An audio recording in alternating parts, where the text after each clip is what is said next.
সঙ্গে কথা বলতে চাই যে আপনারা তো প্রায় 8 ঘন্টা হতে চললো, আর 10 মিনিট আছে 8 ঘন্টা হতে।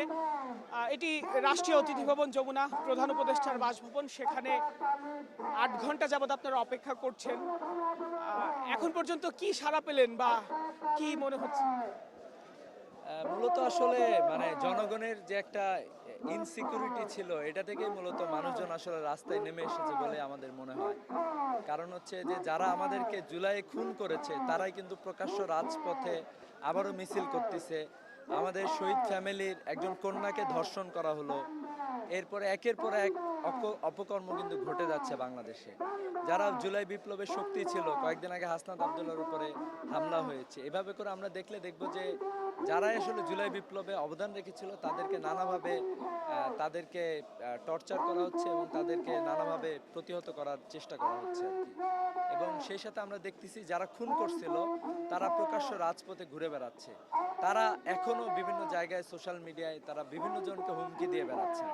এটা তো আসলে সাধারণ জনগণের জন্য একটা অ্যালার্মিং ব্যাপার যে এরকম একটা গোষ্ঠী যেটা আমাদেরকে 2000 মানুষকে মাত্র কয়েক মাস আগে হত্যা করলো, তারা এখন আবারও সে ধরনের কার্যক্রমগুলো তারা অব্যাহত রেখেছে। এই জন্যই আমাদের মনে হয়েছে যে আন্দোলনটা এখানে তো অনেকেই এসেছে, বিশেষ করে রাত্রেবেলা এত মধ্যরাতে সবাই এসে এখানে অবস্থান গ্রহণ করেছে। স্পন্টেনিয়াস একটা অবস্থান এখানে ছিল। এরবারেও বাংলাদেশের বিভিন্ন জায়গায় মানুষজন আসলে এই আন্দোলনটিকে অ্যাপ্রিসিয়েট করেছে এবং রাস্তাঘাটে অনেকে নেমেছে। তবে আমরা চাই যে খুবই দ্রুত এ ধরনের বিষয়গুলো ঝুলিয়ে না রেখে দ্রুত সমাধান যাতে হয়। জুলাই আসলে কোনো রাজনৈতিক দলের না, জুলাইটা মূলত আসলে বাংলাদেশের মানুষের। তো এই জন্য বাংলাদেশের মানুষের যেই চাওয়া পাওয়া রয়েছে, এই জুলাই যে গণহত্যা হয়েছে, জুলাইয়ের ইতিপূর্বেও এর আগে অনেকগুলো গণহত্যা হয়েছে, এই বিচারগুলো কিন্তু এখনো হয় না। মূলত এই বিচারগুলো নিশ্চিত করার জন্য আমরা সকল সাধারণ মানুষের পক্ষ থেকে আমরা একটি দাবি দেখতে পাচ্ছি। আপনারা বক্তব্যের মধ্যে বলছিলেন যে এই সরকারটা ছাত্রদেরই বসানো, ছাত্রদের রক্তের উপরে এই সরকারের অবস্থান। তো সেই জায়গা থেকে এই যে 9 মাস পেরিয়ে যাওয়া এখন অবধি আপনাদের যে দাবিটা আওয়ামী লীগ নিষিদ্ধ হওয়ার ব্যাপারে, সে বিষয়ে কেন তারা পদক্ষেপ নিল না, বা এ বিষয়ে আপনারা কি বলছেন? আসলে এখানে অনেকগুলো দাবি দাওয়াই তো ছিল, তার মধ্যে একটা এটাও ছিল একটা দাবি হয়তোবা সাধারণ মানুষদের পক্ষ থেকে। কিন্তু যেটা ব্যাপার সেটা হলো যে আমাদের বর্তমান যে বিপ্লবের পরে একটা আমূল পরিবর্তন হওয়ার কথা ছিল প্রত্যেকটা জায়গায়, প্রত্যেকটা সেক্টরে। কিন্তু আমরা দেখতে পাচ্ছি যে ফ্যাসিবাদের সময় যারা আওয়ামী লীগের সাথে একত্রিত হয়ে বিভিন্ন জায়গায় গণহত্যা সহ সাধারণ মানুষের উপর জুলুম নিপীড়ন করছিল, এরাই আসলে বিভিন্ন জায়গায় বসা আছে এবং তারাই মূলত ভিতর থেকে এই বিষয়গুলো কাজ করতেছে। এবং আমরা এখান থেকে কিন্তু দেখতে পাচ্ছি যে সাধারণ মানুষদের পক্ষ থেকে বলা হচ্ছে যে উপদেষ্টাদের মধ্যে কারো কারো ব্যাপারে তাদের অনাস্থা রয়েছে। তো যাদের ব্যাপারে অনাস্থা রয়েছে যে আপনারা আইন প্রয়োগ ঠিকঠাক মতো করতে পারতেছেন না, ধরতে পারতেছেন না খুনিদেরকে, এবং হচ্ছে যারা বিভিন্ন জায়গায় তাদের সাবোটেজ কার্যক্রম তারা বিভিন্নভাবে কিন্তু পরিচালনা করতেছে। তো এই জন্য আমাদের মূলত এটাই দাবি যে জুলাইয়ের যে আমাদের শহীদরা আছে তাদের বিচারটা মূলত আমরা চাই, আহতরা যে আছে তাদের বিচারটা মূলত চাই, এবং এটা সাধারণ সকল মানুষেরই দাবি। আমরা দেখছিলাম যে এখানে জুলাই আন্দোলনে যারা আহত হয়েছেন, আর সেসব আহতরা এখানে এসেছেন, যারা পঙ্গুত্ব বরণ করেছেন তারাও এখানে এসেছেন, তাদেরও এই একই দাবি। আসলে এই যে আপনাদের অবস্থান কর্মসূচি, এটি কতক্ষণ পর্যন্ত আপনারা পালন করে যাবেন বলে মনে হচ্ছে? এটা তো আপাতত তো বসেছেন সবাই, আমরা প্রত্যাশা করি যে খুবই দ্রুত সরকার মেনে নেবে আর কি, খুবই দ্রুত সরকার মেনে নেবে এই প্রত্যাশাটাই করি। তো এই জন্য সরকারের প্রতি আমরা এই দাবিটা জানাই যে যত দ্রুত আপনারা মেনে নিতে পারবেন ততই ভালো।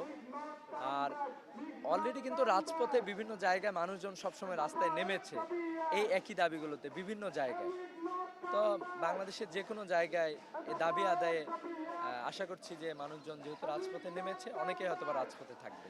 জুলাই আন্দোলনে আমরা দেখেছিলাম যে দল মত নির্বিশেষে সবাই একসঙ্গে এক কাতারে কাঁধে কাঁধ মিলিয়ে মাঠে নেমেছিল বা রাস্তায় নেমেছিল, রাজপথে নেমেছিল। আজকে আমরা গত রাতেও দেখলাম যে শুধুমাত্র এনসিপি নয়, সেই সঙ্গে সঙ্গে আমরা এবি পার্টি দেখেছি, খেলাফত মজলিস দেখেছি, আমরা ইসলামী আন্দোলন দেখেছি, ছাত্র শিবির দেখেছি। সবগুলো রাজনৈতিক দল বা সাধারণ শিক্ষার্থীরা যারা রয়েছে, নাগরিকরা যারা রয়েছে, তারাও এখানে এসে মিলিত হয়েছেন, কাঁধে কাঁধ মিলিয়ে আমরা দেখেছি দেখেছি, সারা রাতই তারা এখানে ছিলেন। এই বিষয়টাকে কিভাবে দেখছেন, বা এটি মানে আপনাদের দাবি পূরণে কতটুকু সহায়ক হবে বলে মনে করছেন? আসলে ঐক্যবদ্ধ হলে যে কোনো দাবি মানতেই তো আসলে সরকার বাধ্য আর কি। আমরা ঐক্যবদ্ধ ছিলাম বলেই আওয়ামী লীগের মতো একটা ফ্যাসিস্টকে আমরা পতন ঘটাইছি। যারা ভাবছিল যে 2000 মানুষ হত্যা করে বাংলাদেশের মানুষকে তারা জিম্মি করে রাখবে, এটা কিন্তু পারে নাই। তো এই জন্য আমরা এই ঐক্যটা দেখতে চাই, এবং আমরা এটাও বলতে চাই যে কেউ যাতে জুলাই নিয়ে ব্যবসা না করে। জুলাই নিয়ে আমি যদি কোনো দল যদি কোনো উদ্দেশ্য হাসিল করার জন্য শুধুমাত্র কাজ করে থাকে, আমি মনে করি যে বাংলাদেশের জনগণ তাদেরকেও প্রত্যাখ্যান করবে। বরং জুলাইয়ের চেতনা বাংলাদেশের সমস্ত মানুষের চেতনা। এই চেতনা থেকে মূলত সব দলগুলো এসেছে এবং সাধারণ মানুষ এটাতে সম্পৃক্ত হয়েছে। তো আমরা এটাই প্রত্যাশা করি যে সাধারণ মানুষের এই সম্পৃক্ততা আগামী দিনে আরো অব্যাহত থাকবে এবং আরো বৃদ্ধি পাবে ইনশাআল্লাহ। Thank you so much. দর্শক, শুনছিলেন যে আমরা ছাত্র শিবির নেতা সিবগাতুল্লাহর সঙ্গে কথা বলছিলাম। তিনি আমাদেরকে যেমনটি জানিয়েছেন যে তারা এই যে রাত থেকে অবস্থান কর্মসূচি পালন করছেন, সেটিতে শুধুমাত্র একটি দল নয়, সেখানে সবগুলো দল, ঠিক যেমন জুলাই আন্দোলনে সবাই একসঙ্গে ফেটে পড়েছিলেন, ঠিক সেভাবে এখানেও সবাই একসঙ্গে ফেটে পড়ুক, সেটি কিন্তু তিনি প্রত্যাশা করেছেন। এবং এতে করে যাতে তাদের যে দাবিটা, সেই দাবি পূরণে যাতে সহায়ক হয় বা সেটি এগিয়ে যায়, তেমনটি কিন্তু তারা প্রত্যাশা করেন। তারা সিবগাতুল্লাহ আমাদেরকে আরও জানিয়েছেন যে জুলাইকে নিয়ে অনেকে ব্যবসা করার চেষ্টা করছে, সেটি যেন না করা হয়, এ বিষয়েও কিন্তু তিনি যেমনটি বললেন। অন্যদিকে আওয়ামী লীগের নিষিদ্ধ হওয়ার বিষয়টি নিয়ে তারা একেবারে একতাবদ্ধ, এবং এটার সঙ্গে তাদের সম্পূর্ণরূপে মত রয়েছে যে তারা যতক্ষণ পর্যন্ত না আওয়ামী লীগকে নিষিদ্ধ করা হবে, ততক্ষণ পর্যন্ত তাদের যে অবস্থান কর্মসূচি, সেটি কিন্তু চলমান থাকবে, তেমনটি কিন্তু তারা বলছিলেন।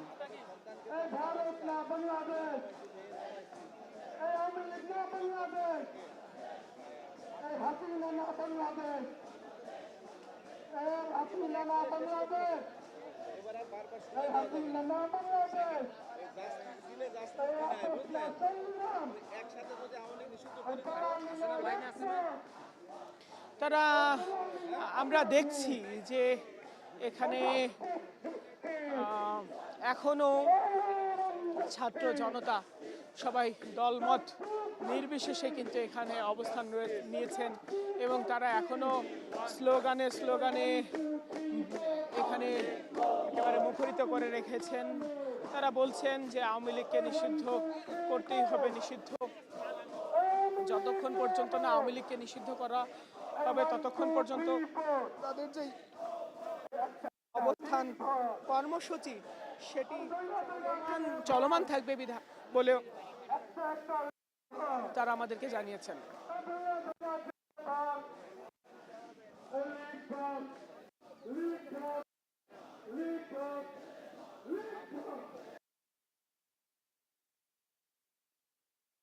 সিবগাতুল্লাহর সঙ্গে যখন কথা বলছিলাম, তিনি কিন্তু আমাদেরকে বলছেন যে আওয়ামী লীগের বিচার হওয়াটা জরুরি, কেননা এই আন্দোলনে তাদের নির্দেশে এতগুলো প্রাণ ঝরেছে, এত মানুষ, এত ছাত্র জনতা শহীদ হয়েছে, সেজন্য কিন্তু আওয়ামী লীগের নিষিদ্ধ হওয়ার বিষয়ে কিন্তু বিভিন্ন ধরনের যুক্তি দিচ্ছিলেন, এবং তিনি বলছিলেন যে এই জুলাইয়ের পর থেকে এখন পর্যন্ত যে কদিন অতিবাহিত হলো,